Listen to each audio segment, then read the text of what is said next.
And the other 7:30 game, we got Louisville, who's 5-3, traveling number 11 Clemson, who's 6-1.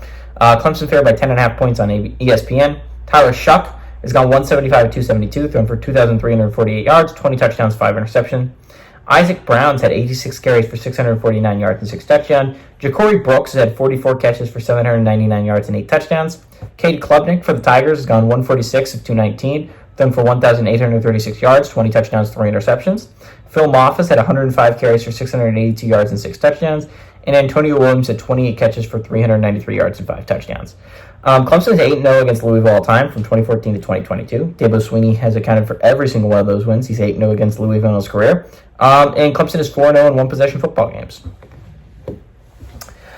This is an interesting game, right? Clemson, you look at it, kind of has one of the harder stretches left in the ACC. I think, obviously, nothing's going to touch Pitt's. I will get into Pitt's schedule a little bit later, but it is a gauntlet to end the year. The chances of them finishing the end of the year undefeated, I think, are low. But, again, Clemson kind of needs to win out to keep their at-large candidacy alive. Again, a 2-loss team, I think, is going to be hard to argue. I think we're going to be ending up seeing a lot of maybe 2-loss teams that lost in a conference championship. But I think we're going to be seeing a lot of eligible football teams. Again, 15 teams. We got 4 or 5 weeks left in the season. I don't know how many. We don't really see that many play each other down the stretch. I think it's going to be really interesting. Again, this is a game must win for Clemson. Next week, you go to Blacksburg in arguably one of the biggest games of the year. The week after that, you go to Pitt. This is a tough schedule up ahead if you're looking at it for Clemson.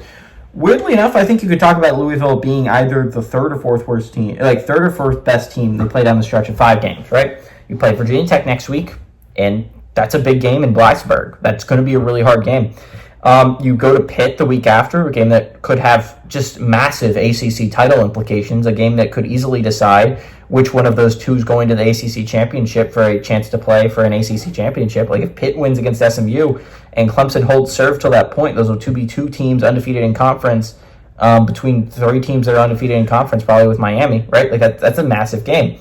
Then you got the Citadel, that's a nothing burger, but you finish the year in South Carolina, a team that is good. That is a good football team in the Gamecocks, a team you can't take lightly.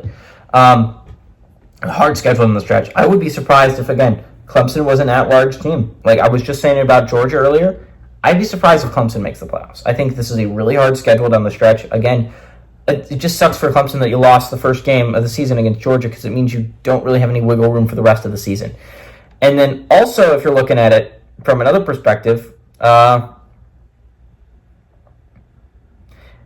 hasn't really played anyone since Georgia, right? Like the best team you could argue they've played is probably Virginia, is the most competent team they've played so far. That's not a great argument. You have, outside of Georgia, I think some of your harder games still left on your schedule. Obviously, Louisville's a tough team. I think Louisville's a good team, but I think Clemson's really had their number recently. I expect Clemson to be in the playoff picture a little bit longer. I think that Virginia Tech game is going to be massive next week, and we'll see who I go with then. But I think this is a big game for both teams. Again, even Clemson loses an ACC game, they're kind of still in the picture. It's just going to be really kind of hard for them to work their way back into it with Pitt. But, like, honestly, you can beat Pitt, and then suddenly you're right back in it. You can afford to drop one and still see an ACC title contender race. I think it's just going to be hard to stay in at-large candidacy race if you drop a game, if you're Clemson. And I think this game's going to be good. I think Louisville could keep it close. I think it is going to be close, honestly. I like Clemson to win, but I think Louisville is a good enough team to keep it close. Give me Louisville to cover the 10.5 point spread.